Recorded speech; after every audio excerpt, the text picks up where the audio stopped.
ஆதியாகமம் 25ஆம் அதிகாரம் 5-6 வசனங்கள். ஆதியாகமம் 25:5-6 வசனங்கள். ஆபிரகாமுடைய 14வது பயணம். நாம் அதை கடந்த முறை கவனித்தோம். ஜேர்னி ஆஃப் லோன்லினஸ், தனிமையின் பயணம். இந்த பயணத்துக்கு பேர் தனிமையின் பயணம். சாராள் இல்லாமல் ஆபிரகாம் செய்கிற 2வது தனிமை பயணம். இதுவரைக்கும் நாம் 14 பயணம், இதோடு சேர்த்து 14 பயணங்களை கவனிக்கிறோம். இதில் முதல் 12 பயணங்களில் ஆபிரகாம் எங்கே போனாலும் கூட சாராள் இருந்திருக்காங்க. ஆனால் அவள் மரித்த போது மாத்திரம்தான் அந்த கண்ணீரின் பயணத்தில் கூட அவள் இல்லை. அடுத்தது இப்போது கண்ணீரின் பயணத்தை தாண்டி என்ன பண்ணுறாரு? தனிமையாக அவர் கடந்து வருகிறார். அவர் ஹெப்ரோனில் சாராளை அடக்கம் பண்ணினார். இப்போ அவர் எங்கே இருக்கிறாரு? தென் தேசத்தில் இருக்கிறார். உங்களுக்கு ஞாபகம், தென் தேசம் என்றால் ஞாபகம் இருக்குதா? ஆதியாகமம் 24, ஆதியாகமம் 24:62 வாசிங்க. ஆதியாகமம் 24:62.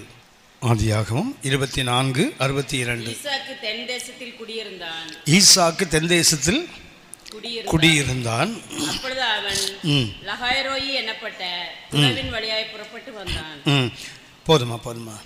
இந்த தென் தேசம் என்பது பெயர்சபாவுக்கும் சீன் வனாந்தரத்துக்கும் இடைப்பட்ட பகுதி. ஸோ பெயர்சபா இந்த பகுதினா, இதுக்கு அடுத்தது இதுதான் அந்த நெகேவ். இதுக்கப்புறம் சீன் வனாந்தரம். இது சீன் வனாந்தரம், இது பெயர்ஷிபா, இதுதான் நெகேவ். அந்த தென் தேசம் போட்டிருக்குது, அது பெயர்சபாவுக்கும் சீன் வனாந்தரத்துக்கும் இடைப்பட்ட பகுதி. அந்த நெகேவ் என்பதற்கு நான் ஏற்கனவே சொல்லியிருக்கேன் உங்களுக்கு. நெகேவ் என்றால் பாலைவனம் என்ற அர்த்தம். நெகேவ் என்றாலே இந்த வார்த்தைக்கு என்ன அர்த்தம்? பாலைவனம். என்ன ஒரு காரியத்தை நம்ம இதில் கற்றுக்கொள்ளணும்னா, ஒரு தகப்பன் என்ன தவறு செய்கிறானோ அதே தவறு ஒரு பிள்ளைக்கும் செய்வதற்கு வாய்ப்பு உண்டாகிறது. ஆபிரகாம் ஆதியாகமம் 12ஆம் அதிகாரம் 9-10 வாசிங்க. ஆதியாகமம் 12:9-10 வசனங்கள். அதன் பின் ஆபிரகாம் புறப்பட்டு தெற்கே பிரயாணம் பண்ணி கொண்டு போனான். தெற்கே அல்ல, தென் தேசத்தை நோக்கி பிரயாணம் பண்ணி கொண்டு போனார். அத்தேசத்திலே பஞ்சம் உண்டாயிற்று. அங்கே என்ன உண்டாகுது? நெகேவில் பஞ்சம் உண்டாகிறது. தேசத்திலே பஞ்சம் கொடிதாய் இருந்தபடியால் ஆபிரகாம் எகிப்து தேசத்திலே தங்கும்படி அவ்விடத்துக்கு போனான். ஈஜிப்ட் எங்க இருக்குது? இங்கே இருக்குது எகிப்து. ஆபிரகாம் இங்கே சீகேம் இருக்குது. சீகேமில் தான் பலிபீடத்தை கட்டினார், கர்த்தரை ஆராதித்து கொண்டார். அப்புறம் பெத்தேலுக்கும் ஆயிக்கும் நடுவே போய் ஒரு பலிபீடத்தை கட்டி மறுபடியும் கர்த்தர் நாமத்தை தொழுது கொண்டார். அதன் பின் அந்த 12:9 வாசிக்கும் தெரியுங்களா? அதன் பின் என்றால் என்ன? பலிபீடத்தை கட்டார், ஆராதித்தார், கர்த்தரை வாக்குத்தத்தங்களை பெற்றார். அதுக்கப்புறம் அவர் எங்கே வருகிறார்? அவர் நெகேவுக்கு நேராக பயணம் பண்ணினார். நெகேவ் என்றாலே பாலைவனம். பாலைவனத்துக்கு போனால் யாருக்கு பஞ்சம் வராது. எவ்வளோ பெரிய பரிசுத்தவானாக இருந்தாலும் சரிதான், பாலைவனத்துக்கு போனால் கர்த்தர் சொல்லிட்டார், நீ இங்கே இரு, இந்த தேசத்தை உனக்கு உன் சந்ததிக்கும் கொடுப்பேன் கர்த்தர் சொல்லிட்டார். ஆனால் ஆபிரகாம் என்ன செய்கிறார்? தொடர்ந்து ஆங்கிலத்தில் நல்லாயிருக்கும், அவர் தெற்கே பிரயாணம் பண்ணி போட்டிருக்கு இல்லையா? ஆங்கிலத்தை பார்த்தீங்கன்னா ஏப்ரஹாம் ஸ்டில் ட்ராவல்டு டுவர்ட்ஸ் நெகேவ்னு இருக்கும். இதுக்கு பின்னும் ஆபிரகாம் என்ன செய்கிறான்? தொடர்ந்து பாலைவனத்துக்கு நேராக போனான். பாலைவனத்துக்கு நேராக போனால் பஞ்சம் எப்படி வராமல் இருக்கும்? வீட்டில் மேலே பேரப்பட் வால் கட்டுறோம் இல்லையா? அதில் நின்று குனிஞ்சு கீழே பார்த்தா ஓரளவுக்கு தான் அது தாங்கும். அதுக்கு மேலே எட்டி பார்த்தா கீழே இருந்து பிடிச்சி இழுத்து போட்டுரும்ல, புவியீர்ப்பு விசை. ஸோ ஒரு லிமிட் இருக்குது, அதுக்கு தாண்டி போனால் யாரையும் இழுத்து போடும். அதே போல் நம்ம இருக்க வேண்டிய இடத்த விட்டுட்டு இல்லாத இடத்துக்கு போனால் என்ன வரும்? பஞ்சம் வரத்தான் வரும். ஒரு ஞாபகம் இருக்கும்னு நினைக்கிறேன். பைபிளில் முதல் பஞ்சமே ஆபிரகாமுக்கு தான். முதல்ல பஞ்சத்தில் அடிபட்ட ஆளே யாருன்னா கர்த்தருடைய நண்பன் என்று அழைக்கப்படுகிற ஆபிரகாம். 10 முறை கர்த்தர் ஆபிரகாமுக்கு தரிசனமாக இருக்கிறார். இவ்வளவு பெரிய ஆபிரகாம் வாழ்க்கையில் பஞ்சம் வந்ததுக்கு காரணம் என்ன தெரியுங்களா? பாலைவனத்தை நோக்கி நடந்தால் யாருக்கும் பஞ்சம் வரும். ஸோ பாலைவனத்துக்கு வந்தால் பஞ்சம் வந்துட்டு இல்லையா? இதில் இருந்த ஈசாக்கு பாடத்தை கற்றுக்க வேண்டாமா? அந்த ஈசாக்கு மறுபடியும் எங்கே தான் வந்தான்? தென் தேசத்தில் தான் போட்டிருக்கு பாருங்களேன். ஆதியாகமம் 24:62 என்ன போட்டிருக்குது? ஈசாக்கு தென் தேசத்தில் குடியிருந்தான். அந்த ஈசாக்கோடு தான் ஆபிரகாம் இப்போ குடியிருக்கிறார். ஆபிரகாமுடைய 14வது பயணம் தனிமையின் பயணம். ஹெப்ரோனில் அடக்கம் பண்ணிட்டு என்ன பண்ணார்? 50 மைல் பிரயாணம் பண்ணி எங்கே வராரு? நெகேவுக்கு வராரு அவர். ஏன்னா ஈசாக்கு அங்கே இருக்கிறான். ஈசாக்கு அங்கே இருப்பதுனால இவருங்க பையன் இருக்கிறான், மனைவி இறந்து போயிட்டா. இப்போ என்ன பண்ணுறாரு? பையனோடு வாழ வருகிறார். ஏற்கனவே இங்கே பஞ்சத்தில் அடிபட்டு தானே போனீங்க. கீழே எகிப்துக்கு போயிட்டு கர்த்தர் மறுபடியும் கூட்டிகிட்டு வந்திருக்காருங்க. திரும்பவும் அந்த பாதையில் போகலாமா? ஏசாயா 30:1 வாசிங்க. ஏசாயா 30:1 பாவத்தோட பாவத்தை கூட்டும்படி. ஒரு தேவனுடைய பிள்ளை பாவம் செய்யாதவர்கள், பாவத்திலிருந்து விடுவிக்கப்பட்டவர்கள். ஆனால் இப்போ என்ன பண்ணுறாங்களா? பாவத்தோட பாவத்தை கூட்டுகிறார்கள். ஆடிங் சின் டு சின். பாவத்தோடு பாவத்தை என்ன பண்ணுறாங்க? கூட்டுகிறார்கள். எப்படின்னு பாருங்க. என்னை அல்லாமல் ஆலோசனை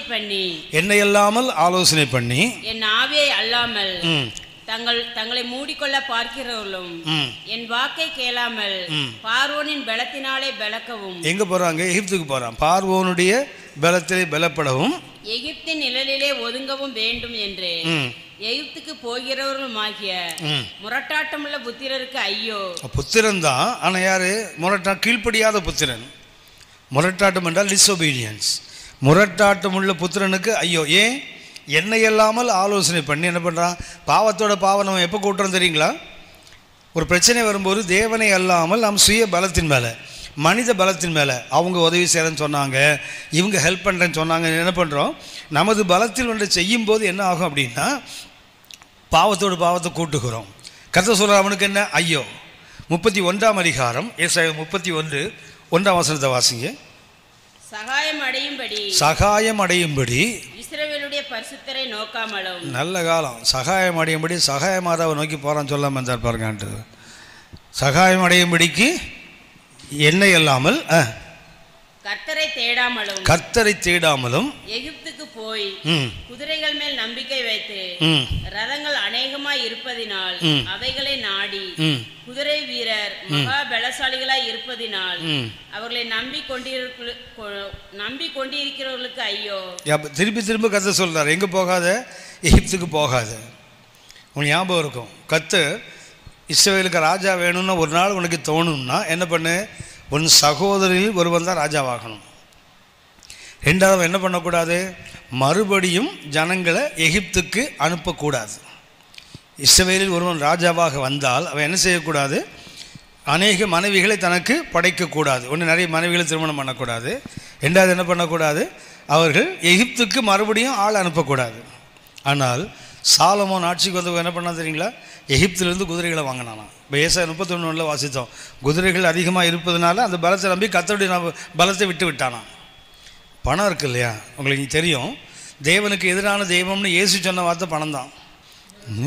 அமைதியாயிட்டீங்க இல்லை? இயேசு அவருக்கு எதிரான சாமி கடவுள்னு சொன்னது யாருன்னா பணத்தை தான் சொன்னார். லூக்கா 16:13 வாசிங்க. லூக்கா 16:13. லூக்கா 16:13. எந்த ஊழியக்காரனும் 2 எஜமான்களுக்கு ஊழியம் செய்யக்கூடாது. ஒருவனை பகைத்து மற்றவனை சிநேகிப்பான், அல்லது ஒருவனை பற்றி கொண்டு மற்றவனை அசட்டை பண்ணுவான். தேவனுக்கும் உலக பொருளுக்கும் ஊழியம் செய்ய உங்களாலே கூடாது என்றார். 2 எஜமான்ல ஒருத்தர் யாரு? தேவன். இன்னொரு எஜமான் யாரு? உலக பொருள் போட்டிருக்கு இல்லையா? அதுக்கு மூலமுள்ள வார்த்தை என்ன? மேமோன். தேவனுக்கும் உலக பொருளுக்கும் உங்களால் ஊழியம் செய்ய முடியாதுன்னு சொன்னார் இல்லையா? அந்த உலக பொருள் என்பதுக்கு பயன்படுத்துகின்ற கிரேக்க வார்த்தை மேமோன். மேமோன் என்றால் நம்ம ஊரில் லக்ஷ்மின்னு சொல்லணும் இல்லையா? பணத்துக்கு கடவுள். அதுபோல் கிரேக்கர்களுக்கு பணத்துக்கு கடவுள் இதை பேர் தான். அப்படின்னா இயேசு தனக்கு எதிராக இன்னொரு தேவன் என்று சொன்னது யாருன்னா பணத்தை தான். இன்றைக்கி சபைகள் எல்லாம் அசைச்சு கொண்டிருப்பது இந்த பணம் தான். 2 பேருக்கும் ஊழியம் செய்யக்கூடாதுன்னு சொன்னார். நம்மளால் என்ன கற்றுக்கிட்டான்னா இயேசுநாதர் பேர் சொல்லி அதுக்கும் ஊழியம் செய்ய கற்றுக்கிட்டான். ஏசு என்ன சொன்னார்? முடியாதுன்னு சொல்லலை, கூடாதுன்னாரு. அதாவது 2க்கும் ஊழியம் செய்யாதன்னாரு. நமக்கு முடியுமே. ஏசுநாதர் பேரை சொல்லிட்டு என்ன பண்ணுவோம்? பணத்துக்கு ஊழியம் செய்வோம்ல. நியாயவிதிகள் 17-18 பார்த்தீங்கன்னா பெத்லகேமில் உள்ள ஒரு லேவியன் எங்கே வருகிறானவன்? எப்பிராயிம் மலைதேசத்துக்கு வருகிறான். அங்கே ஒருத்தன் உட்காந்துருக்கிறான். அவன் வீட்டில் என்ன பண்ணுறான்? ஒரு வார்ப்பிக்கப்பட்ட விக்கிரகம், வெட்டப்பட்ட சொரூபத்தை வீட்டில் வச்சுட்டு என்ன பண்ணுறான்? அவன் பிள்ளையில் ஒருவர் என்ன பண்ணுறான்? ஆசாரியனாக மாற்றி. எப்பிராயிமில் உள்ளவனுக்கும் ஆசாரியத்துக்கும் என்ன சம்பந்தம்? ஆசாரியனாக மாற்றி என்ன பண்ணிட்டான்? வீட்டுக்குள்ளே ஒரு அறையை செய்து பொம்மையை வச்சு பையனை ஆசாரியனாக நியமிச்சிட்டான். இப்போது பெத்லகேமில் ஒரு லேவியன் தேசாந்திரியாக சுற்றி திரிகிறான். ஆலயம் இருந்தால் தானே லேவியனுக்கு வேலை இருக்கும். ஆலயம் இல்லைன்னா என்ன பண்ண? திருவாரம் சுற்றுவான். நெகமியா நாட்களில் பார்த்தீங்கன்னு சொன்னால் ஆசாரியர்களுக்கு ஒழுங்காக தசமபாகம் கொடுக்காததுனால எல்லாரும் வயல்வெளிக்கு வேலைக்கு போயிட்டானான். நெகமியாவில் கூட்டு கடிந்து கொள்வார். ஒரு தேவ மனுஷன் ஊழியம் செய்யாமல் வேற ஊழியத்துக்கு போகிறான்னா காரணம் என்ன? நீ ஒழுங்காக அவனுக்கு கொடுத்துருந்தா அவன் அந்த வேலைக்கு போகிறான். இன்றைக்கி அநேக ஊழியர்கள் பார்ட் டைம் ஜாப் நிறைய பண்ணுறாங்கல்ல. ஓட்ட உடசல் காரை வாங்கி தட்டி பெயிண்ட் அடித்து அதை விற்கிற ஆள் இருக்குது, ரியல் எஸ்டேட் வேலை பார்க்குற ஆள் இருக்குது, பாஸ்டர்ஸ் இருக்காங்க. அதுபோல் வீடு வாடகைக்கு வாங்குறது, வீட்டு விற்கிறது, அதாவது புரோக்கரேஜ் என்னெல்லாம் அத்தனையும் செய்யலாம். இது பத்தாதுன்னு பையன் பொண்ணு மேட்ச் ஃபிக்ஸிங், அதில் தசமபாகமா, எதுலன்னா வாங்குற டவுரியில் தசமபாகமா, தசமபாகம் வாங்குறதே கேவலம், அது ஒரு சமுதாய கொடுமை. ஆமாம், அதில் என்ன பண்ணுறான், 10ல் ஒரு பங்கு இவன் கேட்குறான் தசமபாகம், நான் வாங்கி கொடுத்தேன்ல எனக்கு தசமபாகம் கொடு. அப்படி ஏன் அப்படி போகிறான்னா காரணம் என்ன தெரியுங்களா, தேவ மனிதனை கனம் பண்ணி அவனுக்கு கொண்டு காணிக்கை கொடுத்துருந்தா அவன் எங்கே போயிருக்க மாட்டான், நெகமையாக கடிந்து கொள்வார். அவங்க வயல்வெளிக்கு ஓடி போனதுக்கு காரணம் என்ன, ஆலயம் ஒழுங்காக இல்லை, ஆலயத்தை காணிக்கை ஒழுங்காக வரல, பண்டக சாலை ஒன்றும் இல்லை. அப்போ என்ன எத்தனை நாள் பட்னியாக இருப்பான், வெளியே ஓடித்தான் போவான். அதுதான் கர்த்தர் சொல்கிறது பாருங்களேன், 2 பேருக்கு ஒரு நாள் ஊழியம் செய்ய முடியாது. ஒருவர் யார், கர்த்தர், இன்னொருத்தர் யார், பணம், மாமன். இன்னும் சொல்ல போனால் நம்ம ஊரில் லக்ஷ்மின்னு சொல்லணும் பார்த்தீங்களா, செல்வ கடவுள். அதே போல் கிரேக்கனுக்கு செல்வ கடவுள் மேமோன் தான். அப்போ இயேசு கடவுளுக்கு எதிரானதுன்னு ஒரு சக்தியை சொன்னால் பொருள் ஆசைதான். இது இல்லாத கிறிஸ்தவர்களையும் கிறிஸ்தவ ஊழியர்களையும் பார்ப்பது குதிரை கொம்பு.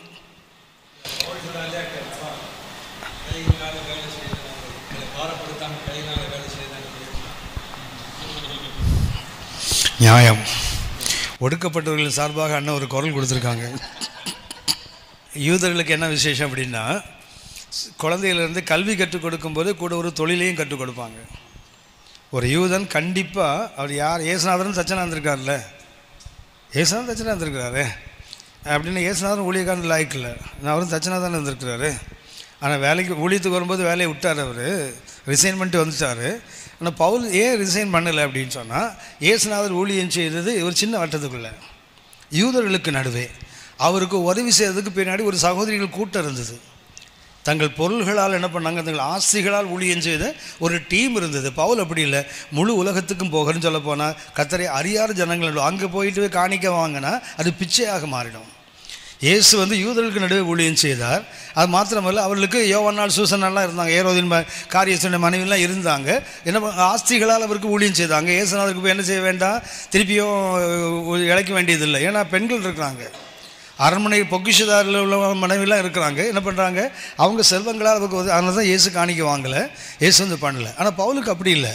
அவர் என்ன செய்யணும்னு சொன்னால், புரிதான ஊர், பழக்கம் இல்லாத போன ஊரில் போனோன்னா காணியை கொடுத்துருவானா. அப்போ என்ன பண்ணணும், இவர் ஒர்க் பண்ணி தான் ஆகணும், இவர் வேலை செய்ய தான் கடைசி. ஏன்னா அவருடைய ஊழியமே புறஜாதிகளுக்கு அப்போஸ்தலன். புறஜாதிகள் இப்போது நாகமான் வரும்போது எலிசா ஏன் காணிக்க வாங்கலை, காணிக்க வாங்குறது பாவமா என்ன, இல்லையே. ஒரு புறஜாதியாக ரட்சிக்கப்பட்டு வரான், அவன்கிட்ட சுகமானதவன காசு கொடுத்தா வாங்கினா கூலியாக மாறிடும்ல அது, அதனால தான் வாங்கலை, தட்டுதல் பண்ணுறான். எவ்வளவு பலவந்தம் பண்ணி கொடுத்த போது வேணாம் போ அப்படி தொட்டது. காரணம் என்னென்னா, ஒரு புறஜாதிட்டு கை நீட்டி வாங்கும்போது என்ன ஆகுன்னு சொன்னால் அது கூலியாக மாறி போயிடும். ஆனால் தான் எலிசா வாங்கலை. ஆனால் தான் பவுல் என்ன பண்ணுறாருன்னா, கடைசி வரைக்கும் வேலை செய்து ஊழியம் பண்ணார். அவர் என்ன பண்ணார்னா, அவரும் சாப்பிட்டு அவனுடைய இருந்தவனுக்கும் சாப்பாடு போட்டார். இன்றைக்கி அப்படி யாரும் போடுறது இல்லையே. அவங்க வேலை செய்ய என்ன பண்ணுறான், அவன் பிள்ளைகளுக்கு அவன் குடும்பத்துக்கு எதுக்காவது சேர்த்து வைப்பாங்களே தவிர கூட இருக்க ஒரு விசுவாசிக்கு 10 ரூபா கொடுக்க மாட்டாங்கல்ல. அதனால் பவுல் செய்த நோக்கம் வேறு, இவங்க செய்கிற நோக்கம் வேறு. அதனால் அவர்கள் சார்பில் குரல் கொடுத்து அவங்களுக்கு நன்றி. கவனிங்க, இப்போது ஆபிரகாம் நெகேவுக்கு போனார், பஞ்சம் வந்ததில்லை. அப்போ இதுலேருந்து என்ன கற்றுக்கொள்ளணும், ஈசாக்கு தெரியணும், நம்மளும் நெகேவுக்கு போனால் என்ன வரும், பஞ்சம் வரும்னு தெரியும்ல. நீ ஏன் அங்கே வந்த, இங்கே வந்தது என்ன தெரியுங்களா, 26:1 வாசிங்க. ஆதியாகமம் 26:1. ஆபிரகாமின் நாட்களில் உண்டான பஞ்சத்தை அல்லாமல் பின்னும் ஒரு பஞ்சம் தேசத்தில் உண்டாயிற்று. பின்னும் ஒரு பஞ்சம் என்ன உண்டாகிறது, தேசத்திலே உண்டாகிறது. ஏன் உண்டாகாது, ஆபிரகாம் நெகேவுக்கு போனார், பஞ்சம் வந்ததில்லை. ஈசாக்கு நெகேவுக்கு வந்தாலும் என்ன வரும், பஞ்சம் வரும். அது ரொம்ப அழகாக பாருங்க. ஆபிரகாமின் நாட்களில் உள்ள பஞ்சானத்தை அல்லாமல் ஈசாக்கு கத்தம் என்ன, ஆபிரகாமா இருந்தாலும் சரிதான், ஈசாக்கா இருந்தாலும் சரிதான், நெகேவில் வந்தால் என்ன செய்யும், பஞ்சம் அவனை பிடிக்கும். இந்த இடத்துல வந்தால் கண்டிப்பாக பாலைவனத்தில் போயிட்டு பஞ்சம் வராமல் வேறு என்ன வரும். ஆகவே என்னன்னா, அப்புறம் என்ன பண்ணார் பாருங்களேன், 2ஆம் வசனம் வாசிங்கம்மா. கர்த்தர் அவனுக்கு தரிசனமாகி, நெகேவில் கர்த்தர் ஈசாக்கு தரிசனமாகி, நீ எகிப்துக்கு போகாமல். அப்படின்னா இவருக்கு மைண்டுக்குள்ள என்ன வந்துட்டு, பஞ்சம் வந்தால் நம்ம அப்பா என்ன கற்றுக் கொடுத்துருக்காரு, எகிப்துக்கு ஓடு. ஸோ அந்த புத்தி யாருக்கு வருது பாருங்கள், பிள்ளைகளுக்கு அப்படியே வரும். பெற்றோருக்கு வருகிற சோதனை பிள்ளைகளுக்கு வரும். என்ன செய்யணும், பெற்றோர்கள் அவங்க அந்த சோதனையில் பாடத்தை கற்றுக்கொண்டு பின்னாடி வரவனுக்கு சொல்லணும், இப்படி என் வாழ்க்கையில் பாடுகள் வந்தது, சோதனை வந்தது, நான் அதை இப்படி மேற்கொண்டேன் என்று அவனுக்கு கற்றுக் கொடுக்க தான் அந்த சோதனை. ஆனால் என்னாச்சுன்னா அப்பாவும் விழுவார், பின்னாடி பிள்ளையும் விழுவான். ஸோ அதே தவிர தான் ஈசாக்கு செய்ய போகிறார். கர்த்தர் அவரை தடுக்கிறார், நீ எகிப்துக்கு போகாத, இந்த தேசத்திலே இரு, நான் அவன் என்ன செய்ய போகிறேன். ஏன்னா அவர் கேரா தேசம் வந்துட்டார், நெகேவில் இல்லை, அங்கே தான் பெலிஸ்த தேசம் வந்துட்டான். கேரா தேசத்துக்கு வந்து அங்கேருந்து எகிப்துக்கு போக ட்ரை பண்ணுறாரு. கர்த்தர் அங்கே ஸ்டாப் பண்ணிட்டார். என்ன சொல்கிறார், நீ இங்கே இரு, நான் உன்னை ஆசீர்வதிப்பேன்னு சொன்னார் இல்லையா. அங்கே தான் ஈசாக்கு 100 மடங்கு ஆசீர்வதித்தார் கர்த்தர். பாலும் தேனும் ஓடுகிற தேசத்தில் இல்லை, சபிக்கப்பட்ட கேராரில் 100 மடங்கு ஆசீர்வதிக்க கூடுமானால் பாலும் தேனும் ஒன்று சொன்னார், 1000 மடங்கு ஆசீர்வதிப்பார். இன்றைக்கு இருப்பதை பார்க்கலாம் 1000 மடங்குன்னு தானே கர்த்தர் சொன்னார். அப்படின்னா தேவனுடைய திட்டம் நம்ம எந்த இடத்துல இருந்தாலும் கர்த்தரால் ஆசீர்வதிக்க முடியும். அதனால் இடத்த மாற்றிட்டா நிறைய பேர் இருக்காங்க, அடிக்கடி 2 தடவை 3 தடவை ஆக்சிடெண்ட் ஆகிட்ட வண்டி என்ன பண்ணுவாங்க, வண்டியை மாற்றிடணும், ராசி இல்லாத வண்டி, பாக்கெட்டில் துட்டு இல்லைன்னா பர்ஸ் ராசி இல்லைன்னு தூக்கி அடிச்சிடறோம்ல. வீட்டில் கொஞ்சம் பிரச்சனை வந்தால் வீடு சரியில்லை, வீட்டை ஜெபம் பண்ணி சொல்கிற ஆள்லாம் இருக்குது. இந்த வீட்டில் ஒரு தோஷம் இருக்குது, தோசை நீ போனால் அது போயிடணும்ல. வீட்டில் தோசை இருக்கும், விசுவாசி போனால் அது போயிடணும்ல. அது போகலைன்னா நீ தான் தோஷமான அழுப்போம் இல்லையா. தாம்பரம் ரயில்வே குவார்ட்டர்ஸில் ஒரு வீட்டில் ஒரு ஆங்கிலோ இண்டியன் ஃபேமிலி இருந்தாங்க, மெயின் ரோட்லேயே இருக்குது அது குவார்ட்டர்ஸில். ஒரு ஆங்கிலோ இண்டியன் ஃபேமிலி இருந்தது. அதில் ஒரு சின்ன பிள்ளை ஏதோ ஒரு பிரச்சனையில் தூக்கு போட்டு செத்து போச்சு. அந்த வீடு வெக்கேட் பண்ணிட்டு போயிட்டாங்க, அந்த ஃபேமிலி வேற எங்கேயோ போயிட்டாங்க. அந்த வீட்டில் எந்த ரயில்வே ஸ்டாஃபும் வந்தான்னா 2 நாளில் ஓடிடுறான். அங்கே பேய் தொல்லை இருக்குது, பிசாசு தொல்லை இருக்குது, கல் எடுத்து அடிக்குது, ஒரே சத்தம். அந்த பக்கத்து வீட்டு இந்த பக்கத்து வீட்டில் உள்ளவனும் பயந்துட்டு வயிற்று நெருப்பு கட்டி உட்காந்துருப்பான். அப்படி ஒரு வீடு கேரளாவிலேருந்து சொர்ணூர் எங்கேயாவது ஒரு இடத்துல இருந்து ஒரு பிரதர் ரயில்வேயில் ஒர்க் பண்ணுறவர், ரயில்வே கார்டு ட்ரான்ஸ்ஃபர் ஆகி தாம்பரத்துக்கு வந்தார். ஐபிசி சபையை சார்ந்தவர், மனைவி, எல்லாம் குட்டி குட்டி பிள்ளைங்க, பெரிய பிள்ளைங்க தான் ஒரு 10 வயசு இருக்கும். அதுக்கப்புறம் 2 பொம்பளை பிள்ளைங்க, 2 பையன், 5 பிள்ளைகள் அவருக்கு. இந்த 5 பிள்ளைகளே அந்த சிஸ்டர் அவரும் வந்தாங்க. வந்தபோது இந்த வீட்டை அவனுக்கு அலாட் பண்ணான். எல்லோரும் வந்து சொன்னாங்க, அங்கே வந்து பேய் இருக்குது, அங்கே சூசைட் பண்ணியிருக்காங்க, இங்கே தான் தூக்கு போட்டது, இந்த பீமில் தான் தூக்கு போட்டது, குழந்தையெல்லாம் வச்சுருக்கீங்க, போகாதீங்க, பிள்ளைங்க செத்து போயிடும். அவன் சொன்னான், இங்கே தான் இருக்கணும், அதான் கர்த்தருக்கு மகிமைன்னு வந்து உட்காந்தான். இல்லை பேயாவது பூதமாகுது, அந்த ஏரியாவிலே நடமாடல பேய். அப்புறம் அப்படின்னா பேய் வெளியே இல்லை, உள்ளே இருக்குது பேய், வெளியே இல்லை. என்னென்னா கர்த்தருக்கு மகிமை எங்கள் சபைக்கு தான் வந்தாங்க. ஏன்னா ஐபிஎஸ் எங்கள் பாஸ்டர் வந்து கேரளாவில் அடிக்கடி ஊழியத்துக்கு போகிறதுனால அவருக்கு நல்ல பழக்கம் இருந்தது. இவர் வரும்போது என்ன பண்ணான்னா, பாஸ்டர் வீட்டில் வந்து ஜெபம் பண்ணுங்க, சபையாக போய் கூடி ஒரு நாள் சோத்திரம் பண்ணி ஜெபம் பண்ணிட்டு வந்தோம், அவ்வளோதான். அந்த குடும்பம் கடைந்த பிள்ளைகள் ஒவ்வொருத்தரும் வளர்ந்து திருமணமாகி போனாங்க. அந்த வீட்டில் இருந்து ஒருத்தர் கூட நஷ்டப்படலை. இன்றைக்கி சொந்த வீட்டில் இருக்காங்க அவங்க. நல்ல கவனித்துக் கொள்ளுங்கள். வீட்டை மாற்றிட்டா ஆசீர்வாதம் வரும்னா அது மாதிரி மடத்தனம் வர ஒன்றுமே இல்லை. அப்போ ஏசுனா செத்து போன இயேசுவை நாம் ஆராதிக்கிறோம். எந்த இடம் சரியில்லையோ அந்த இடத்துல நாம் போனால் அது சரியானா தானே நாம் சரியான ஆளுன்னு அர்த்தம். ஐயோ அங்கே தோஷம் இருந்தால் ஏன்னா நான் போனால் சரியாகணும். என் நண்பர் ஒருவருக்கு கண்வெளி, அவருக்கு என்னை ரொம்ப வெறுப்பேற்றுவார். ஒரு நாள் என்ன பண்ணான்னா, நான் அப்படி உட்காந்துருக்கேன், பக்கத்தில் வந்து உட்காந்தார். வழக்கமாக எதில் உட்காந்துட்டு பயங்கரமாக ஆஃபீஸில் கூட ஒர்க் பண்ணார். பயங்கரமாக என்னை வெறுப்பேற்றுவார். நான் அமைதியாக பார்த்துட்டே இருப்பேன். அவனை என்ன பண்ணால் ஒரு நாள் பக்கத்தில் வந்து உட்காந்து, நான் இப்படி உட்காந்துருக்கேன், அவரு இப்படியே உட்காந்துருக்காரு. என்னப்பா ஜெய்சங்கர் இப்படி உட்காந்துருக்கிற, எதில் உட்காருவியன்னு கேட்டேன்.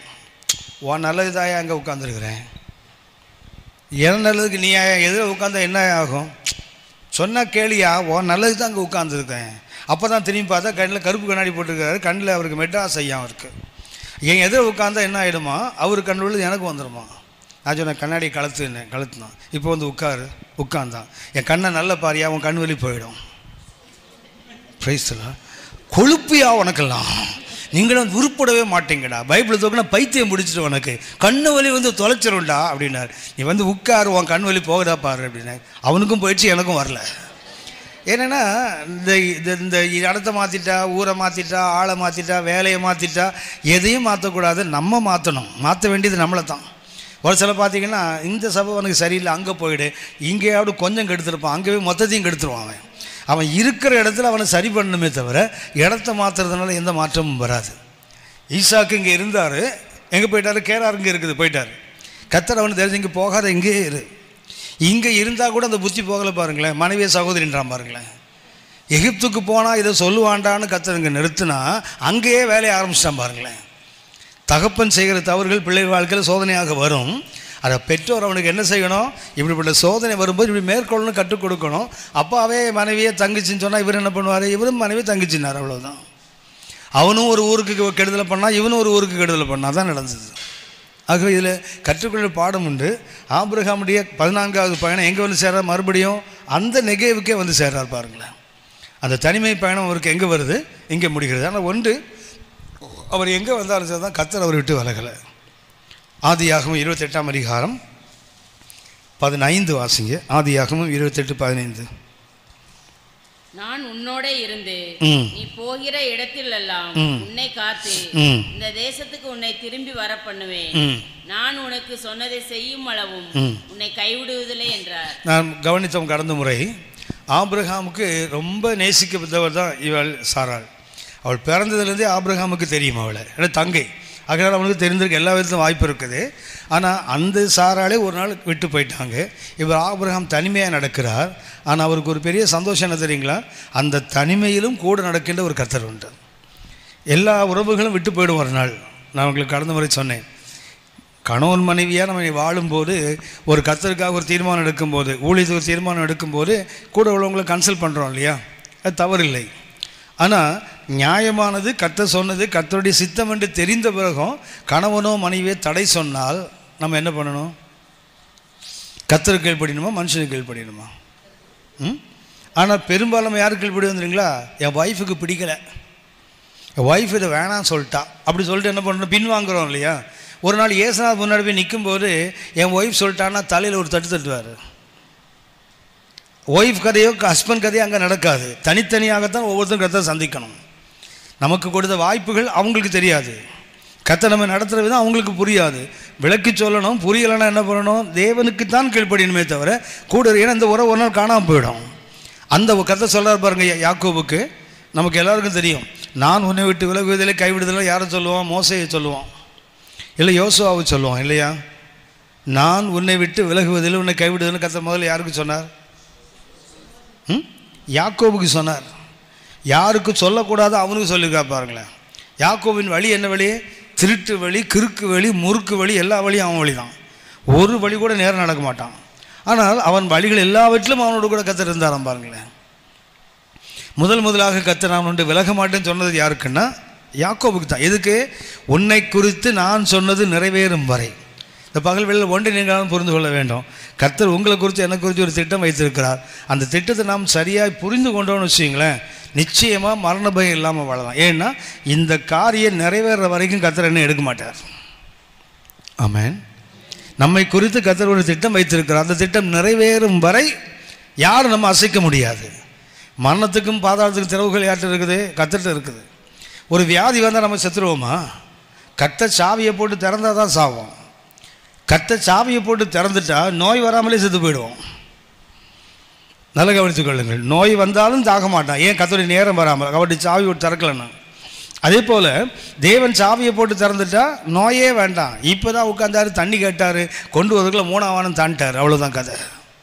ஏனென்றால் நம்மை குறித்த தேவ திட்டத்தை நிறைவேற்றும் வரை கர்த்தர் நம்மை விட்டு விலக மாட்டார்.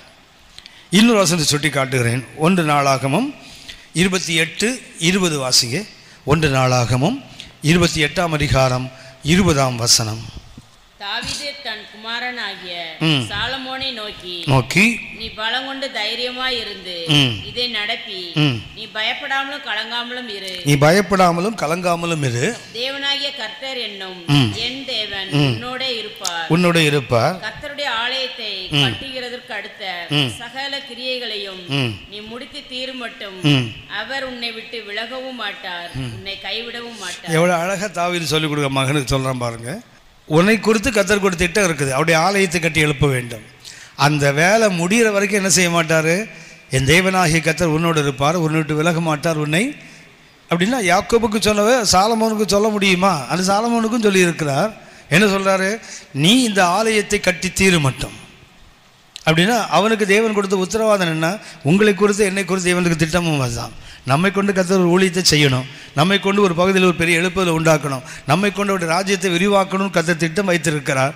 அந்த திட்டம் முடிகிற வரைக்கும் அவர் நம்மை விட்டு ஒரு நாள் விலக மாட்டார். இன்னொரு வசனம் சுட்டி காட்டுகிறார். 2 தீமோத்தேயு 4ஆம் அதிகாரம் 2 தீமோத்தேயு 4ஆம் அதிகாரம் 16 முதல் 18 வரை. முதல் விசை உத்தரவு சொல்ல நிற்கையில் ஒருவனும் என்னோடு கூட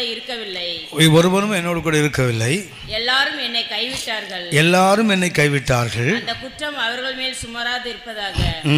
கர்த்தரோ எனக்கு துணையாக நின்று கர்த்தரோ எனக்கு துணையாக நின்று என்னாலே பிரசங்கம் நிறைவேறுகிறதற்காகவும். நல்ல கவனிங்க. முதல்ல என்ன பர்பஸ்? பரிசுத்த பவுலை கொண்டு எங்கெல்லாம் பிரசங்கம் பண்ணணுமோ அது நிறைவேறுவதற்கும் புறஜாதியார் எல்லாரும் கேட்கிறதற்காகவும் என்னை பலப்படுத்தினார். 2 பர்பஸ் இருக்கு பாருங்களேன் பவுல் அழைத்ததுல. முதல்ல யாக்கோபு என்ன சொன்னார்? நான் உனக்கு சொன்ன வார்த்தையை நிறைவேற்றும் அளவு உன்னை கைவிட மாட்டேன். சாலமோனுக்கு தாவீது என்ன சொன்னார்? என் தேவனாகிய கர்த்தருடைய வீட்டை நீ கட்டி தீர மட்டும் அவர் உன்னை விட்டு விலக மாட்டார். ஆனால் இந்த பவுலை பார்த்தீங்கன்னா அவர் சொல்லுகிறார், என்னால் முதல்ல பிரசங்கம் நிறைவேறணும், 2வது புறஜாதியாரால் என்ன செய்யணும்? கர்த்தருக்குள்ளே வர வேண்டும். அதற்கு கர்த்தர் என்ன செய்கிறார்? என்ன பயன்படுத்துவதற்காக என்ன பண்ணுறாரு? என்னோட கூட இருந்தார். நமக்கு தெரிந்த ஒரு வசனம் மத்தேயு 28 20ஆம் வசனம் வாசிங்க. நான் உங்களுக்கு கட்டளையிட்ட யாவையும் அவர்கள் கைக்கொள்ளும்படி அவர்களுக்கு உபதேசம் பண்ணுங்கள். இதோ உலகத்தின் முடிவு பரியந்தம் சகல நாட்களிலும் நான் உங்களுடனே கூட இருக்கிறேன் என்றார். இப்போ ஒரு கேள்வி, உலகத்தின் முடிவு பரியந்தம் இருப்பேன்னா அதுக்கப்புறம் இருக்க மாட்டாரா? எவ்வளவு ப்ராமிஸ் பண்ணியிருக்காரு இயேசு? உலகத்தின் முடிவு பரியந்தம் உன்னோட இருப்பேன்னு சொல்லியிருக்கார் இல்லையா? புரியுதுங்களா? ஏன் இப்படி கேட்குறேன்னா, மத்தேயு 1ஆம் அதிகாரத்தில் கடைசி வசனத்தை வாசிங்க. மத்தேயு 1ஆம் அதிகாரம் கடைசி வசனம். அவள் தன் முதற்பேரான குமாரனை பெருமளவும் அவளை அறியாதிருந்து அவருக்கு இயேசு என்று பெயரிட்டான். இதை கேத்தலிக்ஸுக்கும் ப்ராட்டஸ்டன்ஸுக்கும் சண்டை வர இடம் இந்த இடம் தான். வெர்ஜின் மேரி கிடையாது, அவங்க யார் கிடையாது? கன்னிமரியாள் கிடையாது. எது வரைக்கும்? இயேசுவை பெரும் வரைக்கும் தான் அவங்க வெர்ஜின். அதுக்கப்புறம் என்னாச்சு? அந்த வசனம் போட்டிருக்கு இல்லையா? அவள் தன் முதல் பேரான குமாரனை பெரும் வரை யோசிப்பு அவளை அறியாதிருந்து அவருக்கு இயேசு என்று பெயரிட்டான். ப்ராட்டஸ்டன்ட் டீச்சிங் என்ன? அதுவரை அறியாமல் இருந்தார் என்றால் அதுக்கப்புறம் அவர் அறிந்தார். புரியுதுங்களா? இந்த வசனம் எப்படி போட்டிருக்குது? முதல் பேரான குமாரனை பெரும் வரை அறியாதிருந்துன்னா அப்போ என்ன அர்த்தம்? அதுக்கப்புறம் கணவன் மனைவியாக வாழ்ந்தார்கள். பின்னாடி சீமோன், யோசே, யாக்கோபெல்லாம் பிறந்தாங்க, சகோதரிகள் பிறந்தாங்க. இதுக்கு ப்ராட்டஸ்டன்ட் வாதம். ஆனால் கேத்தலிக் வாதம் என்ன தெரியுங்களா? அதுவரைக்கும் அவனை அறியாமல் இருந்தான்னா அதுக்கப்புறம் அறிந்தான்னு எப்படி சொல்கிற நீ? அதுக்கு அவங்க சொல்கிற வசனம் மத்தேயு 28:20 தான். உலகத்தின் முடிவு வந்தவங்கள்ட்ட இருப்பேன்னு சொன்னார்ல, அதுக்கப்புறம் இருக்க மாட்டாரா? புரியுதுங்களா? இருப்பார்ல. அது மாதிரி தான் அறிய மாட்டார்னா கடைசி வரைக்கும் அறியலை. இந்த மத்தேயு 1ஆம் அதிகாரம் கடைசி வசனத்தை அவங்க எதை கொண்டு வருவாங்க தெரியல, மத்தேயு 28:20 கொண்டு வருவாங்க. அதில் போட்டிருக்க இயேசு சொன்னார் உலகத்தின் முடிவு வரைக்கும் இருப்பேன்னா அதுக்கப்புறம் இருக்க மாட்டாருன்னு சொல்கிறீங்களா? இருப்பார்ல. அதே மாதிரி முதல் பேரான குமாரனை பெரும் வரை அறியாது இருந்தானா அதுக்கப்புறம் அறியாமல் தான் இருந்தார். நீ அதை ஏற்றுக்கிறல்ல, அப்போ இதை ஏற்றுக்கணும்ல. ஆமாவா? அதுக்கு பதில் சொல்லுங்களேன். இருந்தாங்க. அது யோசிப்புக்கு வேற மனைவி இருந்தா அவன் பிள்ளைங்க.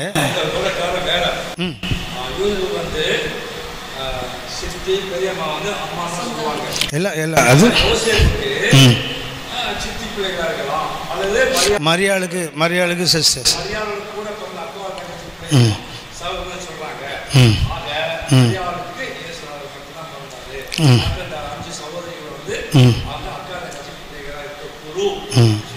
இதுதாவது பரவாயில்ல, இது பரவாயில்ல. யோசேப்பு வேறொரு மனைவி இருந்தா, மரியாள் இல்லாமல் இன்னொரு மனைவி இருந்தா, அவன் பிள்ளைகள் தான். யாருன்னா ஹாஃப் பிரதர்ஸாம். அவருடைய யோசேப்போட இன்னொரு மனைவியோட பிள்ளைகள். அப்படி வாதம் பண்ணுறவங்க இருக்காங்க. வழக்கம் பாருங்களேன். இப்போது நியாயாதிபதிகள் 14ஆம் அதிகாரத்தில் சிம்சோன் பெலிஸ்தேர் ஒரு பெண்ணை கண்டு என்ன சொல்லுவாங்க தெரியுங்களா? அவளின் கண்களுக்கு அழகாக இருக்கிறா, அவளை தான் திருமணம் பண்ணும். அப்போ என்ன சொல்லுவா தெரியுங்களா? அவள் அம்மா அப்பா, உன் சகோதரர் நடுவே உனக்கு பிள்ளைகள் இல்லையா? அதாவது ஒவ்வொரு இஸ்ரவேலனுமே ஒரு இஸ்ரவேலனுக்கு சகோதரன் தான். ஸோ இந்த மாதிரி வசனத்தை கொண்டு வந்து என்ன பண்ணுறாங்க? இயேசுவின் சகோதரர் கிடையாது. உங்களுக்கு ஒரு வசனம் ஞாபகம் இருக்குன்னு நினைக்கிறேன். இயேசுடைய பாடுகளை பற்றி எழுதும்போது சங்கீதக்காரன் எழுதுவார், என் தாயின் பிள்ளைகள் எனக்கு விரோதமாக எழும்பினார்கள் இருக்கும். ஞாபகம் இருக்கா அந்த வசனம்? என் தாயின் பிள்ளைகள் எனக்கு விரோதமாக எழும்பினார். சங்கீதம் 69:8. சங்கீதம் 69 7-8 வசனங்களை வாசிங்க. 8-9 வரை வாசிங்க. உமது இது இயேசுவை பற்றிய சங்கீதம். இது சங்கீதம் 69 மேசியானிக் சாம், மேசியாவின் சங்கீதம். அதில் என்ன எழுத பாருங்க. உமது நிமித்தம் நிந்தையை என் முகத்தை மூடிட்டு என் சகோதரருக்கு வேற்று மனுஷனும். அதனால பிரிச்சு சொல்ற பாருங்க.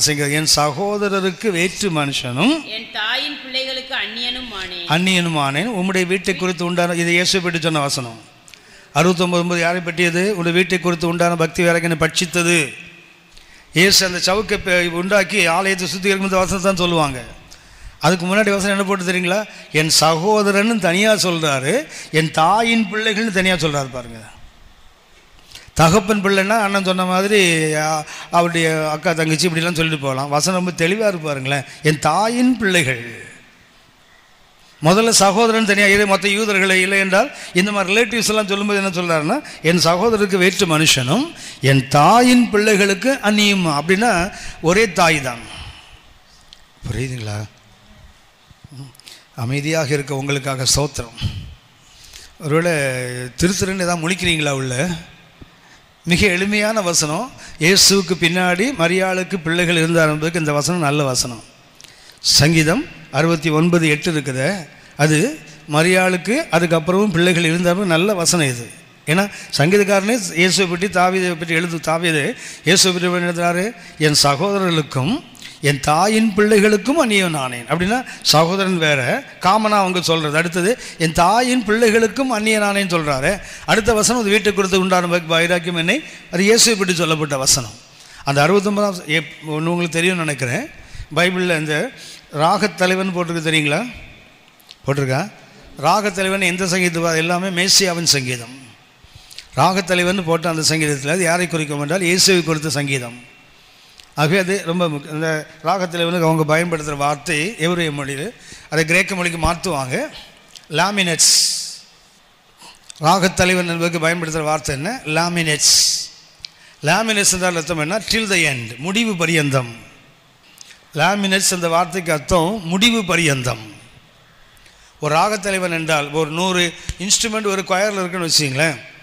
எல்லாரும் எல்லா நேரத்தையும் வாசிக்க மாட்டான், அமைதியாக உட்காந்துருப்பான். அவனுடைய நோட் வரும்போது அவன் என்ன பண்ணுவான், அந்த ஸ்டிக் அப்படி காட்டும்போது மாத்திரம் தான் அவர் வாசிப்பார், வந்து சும்மா தான் உட்காந்துருப்பார். ஆனால் மியூசிக் கண்டக்ட் பண்ணுறவன் தொடக்கத்து முடிவு வரைக்கும் கையங்காலம் அடி நிற்க வேண்டியதான். ராகத்தலைவன் என்றால் யார்? முடிவு. இவர் தானே இந்த தேவன் என்றும் உள்ள சதா காலங்களிலும் மரண பரியந்தம் இல்லை, முடிவு பரியந்தம் என்ன செய்வாரா? நம்மோடு கூட இருக்கிறவன் போட்டிருக்குது. அப்படின்னா இந்த தேவன் ஒருவர் தான் நம்மோட எப்பவும் இருப்பார். இந்த மற்ற 28:20 பயன்படுத்தவங்க என்ன பண்ணுறாங்க? உலகத்தில் முடிவு வந்தப்போ இயேசு சொன்னால் அப்புறம் இருக்க மாட்டாரா? இருப்பாரா? இருக்க மாட்டாரா? அந்த இந்த மற்ற 1 கடைசிக்கும் இதுக்கும் சம்மந்தமே இல்லை.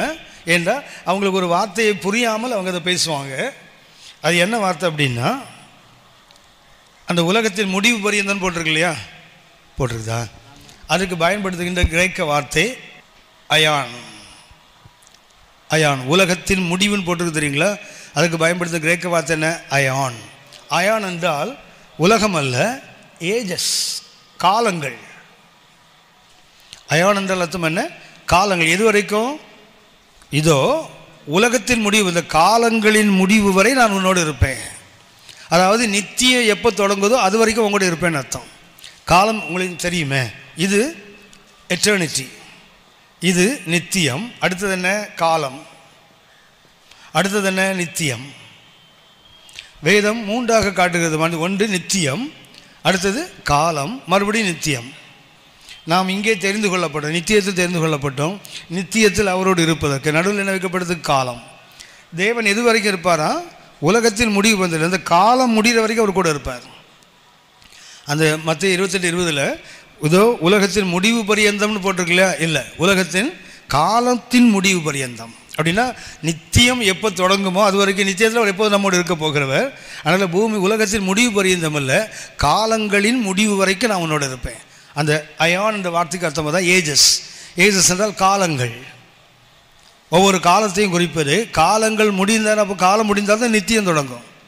அதனால் மற்ற 28:20 போல் உலகத்தின் முடிவு பரியந்தம் அல்ல, காலங்களின் முடிவு வரை. அதனால் உலகத்தில் உள்ள எல்லா உறவுகள் என்ன ஆகும்னு சொன்னால் கொஞ்ச நாள் இருக்க அப்புறம் காணாமல் போயிடும். ஆனால் காலங்களின் முடிவு வரைக்கும் நம்மோடு இருக்க போகிறது கர்த்தர். காலத்துக்கு அப்புறம் நித்தியத்தில் நித்தியமாக நம்மோடு இருக்க போகிறவர். அதனால் நம்முடைய உறவு இன்றைக்கி யாரோடு இருக்கணும்? இயேசு உலகத்துக்கு வந்ததில் மிக முக்கியமான ஒரு நோக்கம். 1 கொரிந்தியர் 1:9 வாசிங்க.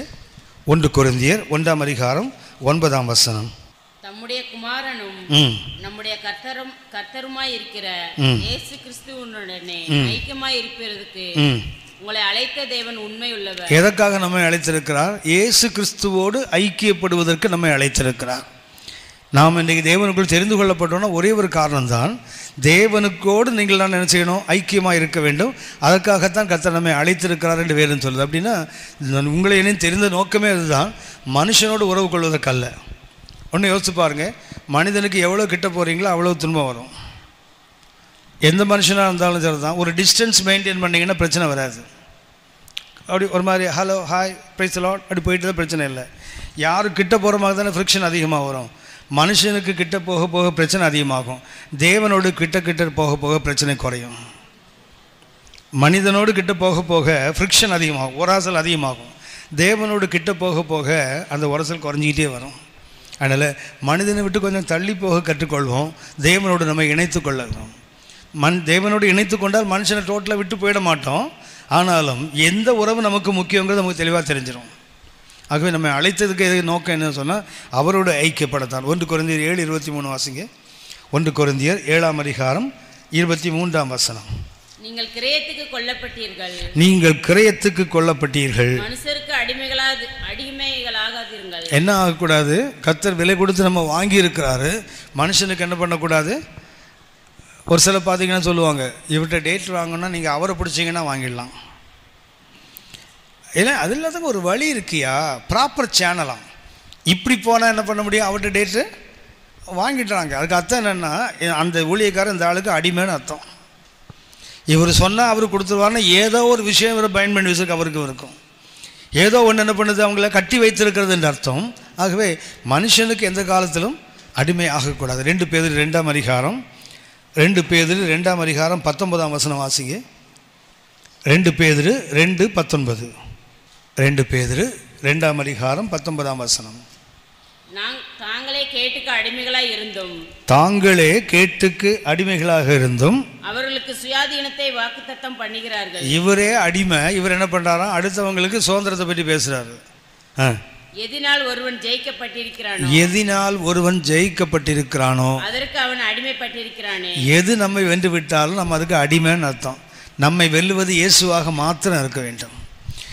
இயேசுவாக மாத்திரம்தான் நமக்கு இருக்கணும், மற்றபடி நாம் வேறு எதுக்கும் அடிமைப்படக்கூடாது. அப்படின்னா என்ன அர்த்தம்னா, ஏதோ நம்ம வெற்றி பெற்றிருக்குதுன்னு அர்த்தம். ஒருவன் எதனால் வெல்லப்பட்டிருக்கிறானோ, ஜெயிக்கப்பட்டிருக்கிறானோ அதற்கு அவன் அடிமை. அதனால் மனித உறவுகளுக்கு ஒரு காலத்திலும், அது மனைவியாக இருக்கட்டும், கணவனாக இருக்கட்டும், இல்லை ஒரு பாஸ்டராக இருக்கட்டும். சமீபத்தில் ஒரு இடத்துல ஒரு நிகழ்ச்சியை பார்த்து வருத்தமாக இருந்தது. திருமணம் ஆகிட்டு 2 பசங்க இருக்குது.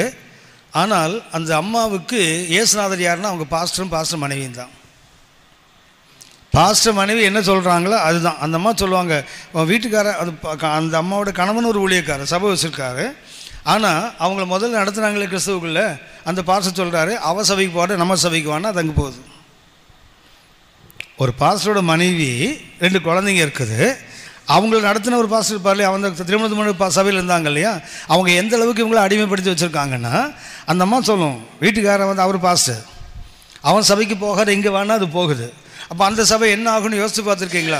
பாஸ்டரோட மனைவி இன்னொரு சபைக்கு போகிறாங்கன்னா அந்த சபைக்கு எந்த அளவுக்கு மரியாதை இருக்கும்.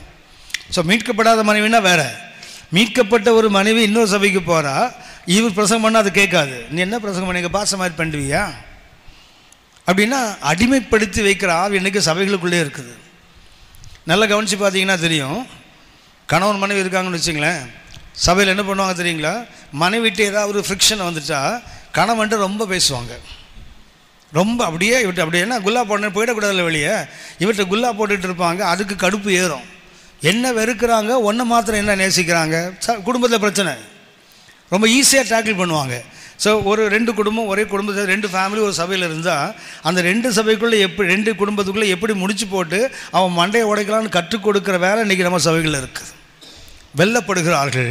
என்னாச்சுன்னா ஏதோ ஒன்றுக்கு அவங்க அடிமையாக இருக்கிறாங்க. அவங்களுக்கு அதனால் என்ன செய்ய முடியல, அவங்களுக்கு உண்மை வாழ்க்கைக்கு வர முடியலை. திருமணமாகி 13 வருஷம் ஆகுது, இன்னும் அந்த குடும்பத்தில் சமாதானம் கிடையாது. அந்த அம்மா கணவனை பார்த்தா மாத்திரம் எரிஞ்சவள், பிள்ளைகள்கிட்ட ரொம்ப அன்பாக இருக்குது. கணவனை பார்த்தா பார்த்தீங்கன்னா ஊழியக்காரனை அட்டூழியம் பண்ணுறேன், அந்த சபையில் அந்த பண்ணிட்டு பேச, இது சபைக்கு போக மாட்டேங்குது. ஆனால் அந்த ஊழியக்காரன் மேலே சேர்த்தவாரி அடிக்குது கணவன் மேலே. எவ்வளோ நாளைக்கு ஒரு கணவன் பொறுப்பா? அவனுக்கு ஒன்று தோணுது, ஊழியமாவது ஒன்றாவது விட்டுட்டு விளை காலி பண்ணிடுறது சரி, நம்ம அந்த அடுத்த இடத்துக்கு வரான். இதுதானே இன்றைக்கி. அப்படின்னா அடிமைப்படுத்துகிற ஆவி இன்றைக்கும் சபைகள் இருக்குது. எதனால் ஒருவன் வெல்லப்படுகிறானோ அதுக்கு அவன் அடிமையாகவே இருக்கிறான். எந்த காலத்திலும் மனித உறவுக்கு அடிமை ஆகாதீங்க. நான் சொன்னேனே, ஒரு ராக்கெட்டை மேலே கொண்டு போகிறதுக்கு நிறைய ஸ்டேஜஸ் இருக்குது. அதுக்காக அதை நம்பிட்டு இருந்தால் அது மேலே போகாது, அதோடைய காலி அது. அப்பப்போ என்ன செய்யணும், அது ஒரு லெவலுக்கு இது கொண்டு போன பிறகு அது தானாக கலண்டு விழுந்துடும், அடுத்த லெவல் கொண்டு போகும். நமக்கு மரியாதை இருக்குது, நமக்கு நன்றி இருக்குது. அன்றைக்கு நான் சேத்திரக்கிழமை தூக்கி எடுத்தாங்களே, நன்றி வேண்டும்.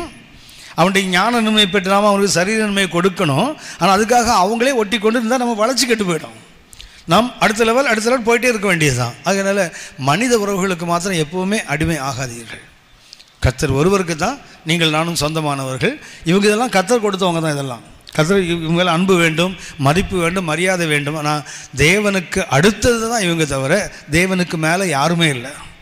அந்த இடத்துக்கு நீங்கள் நான் வர வேண்டும். ஏன்னா இது முடியும். சங்கீதம் 133 எடுத்துக்கொள்ளலாம். இந்த ஜேர்னி ஆஃப் லோன்லினஸுக்கு தொடர்புடைய சங்கீதம் 133. நமக்கு ரொம்ப ஈஸியான சங்கீதம். சரியா? ஏன் ரொம்ப ஈஸியானது? மொத்தம் 3 வசனம். எல்லா சங்கீதமும் இப்படி இருந்தால் தொல்லையே இல்லாமல் இருந்திருக்கும்.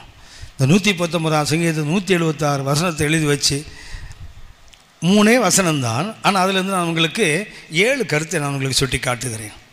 சங்கீதம் 137 இந்த ஆபிரகாமுடைய தனிமை பயணத்தோடு சம்பந்தப்பட்டது. ஜேர்னி ஆஃப் லோன்லினஸ் இருக்கு இல்லையா, அதுக்கு 133 சங்கீதம். அதில் எத்தனை இருக்குது பாருங்கள், 3 பகுதிகள் இருக்குது, 3 வசனம் இருக்குது. 1, எத்தனை நன்மை, குட்னஸ். 133 சங்கீதம் முதல்ல நம்ம கற்றுக்கொள்ள பாடம் என்ன, அது எத்தனை நன்மையானது. அடுத்தது இனிமையானது, பிளசன்ட்னஸ். ஒன்று நன்மை, மற்றொன்று இனிமை. மூன்றாவதாக 2ஆம் வசனத்தில் வாசிக்கிறோம், அது ஆரோனின் சிரசில் ஊற்றப்பட்டு அவன் தாடி வழியாய் வழிந்த அபிஷேக தைலம், அன்னாயிண்டிங், அபிஷேகம். 4ஆவதாக பனி. 5ஆவதாக தேவனுடைய ஆசீர்வாதம். அங்கே ஆசீர்வாதத்தையும் ஜீவனையும் கட்டளையிடுகிறார். தேவனுடைய ஆசீர்வாதம். 6ஆவதாக நித்திய ஜீவன், எட்டர்னல் லைஃப். 7ஆவதாக சங்கீதம் 130 இருப்பது மர்சி, இரக்கம். அதாவது அந்த தனிமைப்படுத்தப்பட்ட பயணம் இருக்குது, அதுக்கு சமமான சங்கீதம் என்ன, 133. அதில் என்ன சொல்லப்பட்டிருக்குன்னு சொன்னால் சகோதர ஐக்கியத்தை பற்றி சொல்லப்படுகிறது. குடும்ப ஐக்கியத்தை பற்றி அங்கே சொல்லலை. என்ன சொல்லப்பட்டிருக்குது, சபைக்குள்ளே தேவனுடைய வீட்டுக்குள்ளே இருக்கக்கூடிய அந்த ஐக்கியத்தை, அதாவது தேவனோடு ஐக்கியப்பட்டால் தான் யாரோடு ஐக்கியப்பட முடியும், தேவ பிள்ளைகளோடு. 1 யோவான் 1ஆம் அதிகாரம் 3ஆம் வசனம் வாசிங்க. 1 யோவான் 1ஆம் அதிகாரம் 3ஆம் வசனம். நீங்களும் எங்களோட ஐக்கியம் உள்ளவர் ஆகும்படி நாங்கள் கண்டும் கேட்டும் இருக்கிறதை உங்களுக்கும் அறிவிக்கிறோம். எங்களுடைய ஐக்கியம் பிதாவோடும் அவருடைய குமாரனாகிய இயேசு கிறிஸ்துவோடும் இருக்கிறது. அப்படின்னா பிதாவோடும் அவருடைய குமாரனோடும் ஐக்கியம் இருக்கிறவங்க தான் என்ன செய்ய முடியும், மற்றது 2 பிள்ளைகளோடு ஐக்கியப்பட முடியும். அந்த 1 யோவான் 1:3 என்ன சொல்ல தெரியுங்களா, நீங்களும் எங்களோட ஐக்கியம் உள்ளவர்கள் ஆகும்படிக்கு நான் இது உங்களுக்கு சொல்லுகிறேன். எங்கள் ஐக்கியம் யாரோடு இருக்குது, பிதாவோடு குமாரனாக இயேசுவோடும் இருக்கிறது என்றால் பிதாவோடும் அதாவது தேவனோடு நமக்கு ஐக்கியம் சரியாக இருந்தால்தான் யாரோட ஐக்கியமாக இருக்க முடியும், மனிதனோடு ஐக்கியமாய் இருக்க முடியும். அதுதான் இந்த சங்கீதம் 133 நமக்கு கற்றுக் கொடுக்கிறது. சகோதரர் ஒருமித்து வாசம் செய்வது எத்தனை துன்பமும் வேதனையுமாக இருக்கிறது. அப்படி தான் நிறைய பைபிளில் இருக்குது. அது ஆரோனின் தலையில் ஊற்றப்பட்ட ஆசிட் போல தாடியை அரித்து கொண்டு சட்டையை அரிக்கிறது. அதான் இன்றைக்கி நம்ம அனுபவம். அங்கே சொல்லப்பட்டது உண்மையான, உங்களுக்கு தெரியுமே, எண்ணெய் என்றால் உடனே நமக்கு என்ன ஞாபகம் வரும், பைபிளில் என்னென்ன என்ன அபிஷேகம் தானே, ஆமாவா? ஆனால் அதுக்கு வேறு நிறைய அர்த்தம் இருக்குது. உபாகமம் 33:24 பார்த்தீங்கன்னா செழிப்பு என்ற அர்த்தம். உபாகமம் 33:24 ஆசையை தன் கால்களை எண்ணெயிலே தோய்ப்பான். காலை எண்ணெயிலே துவைக்கிறதுன்னு அபிஷேகம் சொல்லுவீங்களா? ஹலோ, காலை எண்ணெயில் துவைக்கிறது யாரும் அபிஷேகம் சொல்லுவாங்களா? சொல்ல முடியாது. ஏசாயா 61:3 வாசிக்கிறோம், ஆனந்த தைலம், ஆயில் ஆஃப் கிளாட்னஸ், அபிஷேகம் என்றால் என்னன்னா உடனே என்ன அபிஷேகம் அல்ல, அங்கே என்ன போட்டிருக்குது? ஆனந்தம். மற்ற 25 நாளில் பார்த்தீங்கன்னா எண்ணெய் குறைஞ்சி போச்சு இல்லை, அது ஆயத்தம், அது அபிஷேகம் அல்ல, ஆயத்தம். 1 யோவான் 2ஆம் அதிகாரம் 20ஆம் வசனம் 27ஆம் வசனம். 1 யோவான் 2:20-27. இந்த ரெண்டையும் வாசித்து பார்த்தீங்கன்னா அங்கே இருப்பது ஆவியானவரால் கிடைக்கின்ற அனுபவங்கள், experience of the holy spirit. ஆவியினால் கிடைக்கின்ற அனுபவங்கள். அப்படின்னா என்னன்னா உடனே அபிஷேகம் சொல்லக்கூடாது. என்ன என்றால் என்ன? ஒன்று செழிப்பின் அடையாளம். உபாகம் 33:24.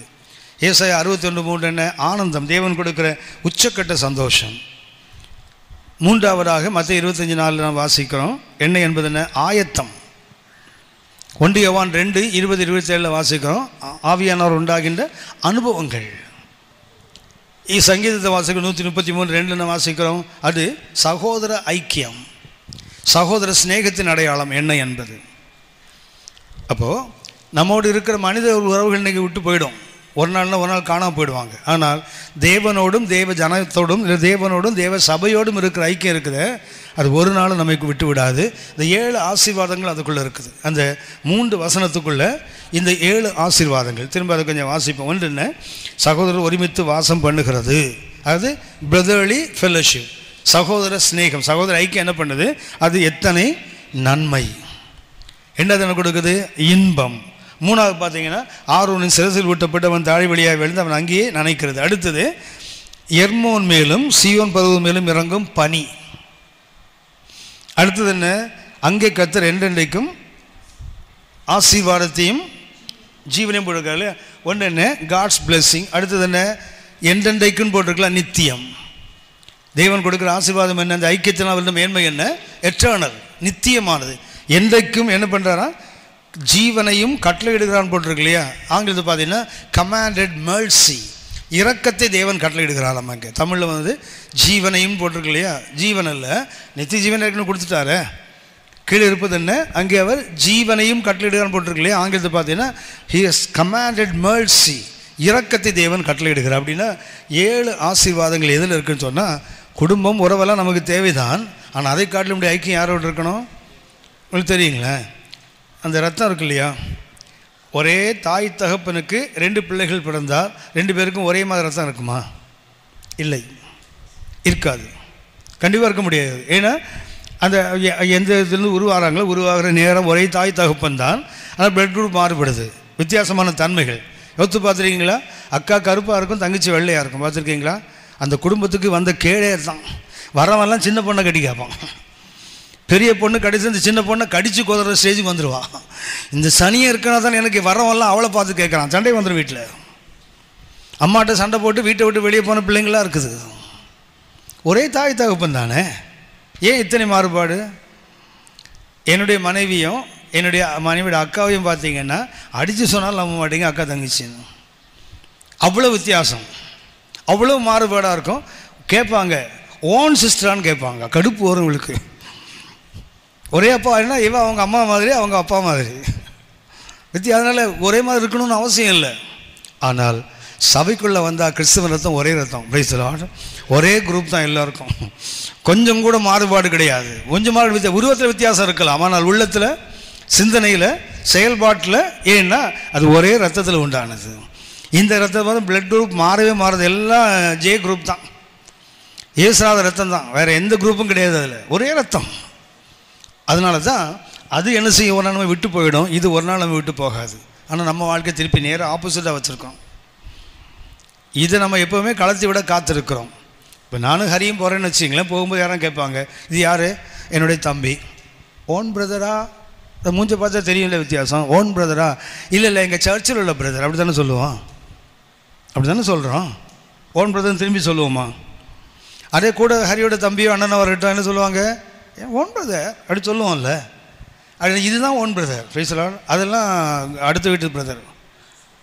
இதுதான் நமக்கு சொந்த சகோதரன், இதுதான் நமக்கு சொந்த சகோதரி. ஆனால் வாழ்க்கையில் திருப்பி வச்சுருக்கோம். இந்த தனிமையின் பயணம் கற்றுக்கொள்கிற பாடம் மிக முக்கியமானது. எத்தனை உறவுகள் இருந்தாலும் நமக்கு ஒரே ஒரு உறவு தான் சொந்தம், அது கர்த்தர் மாத்திரமே. ஜெபம் பண்ணலாமா?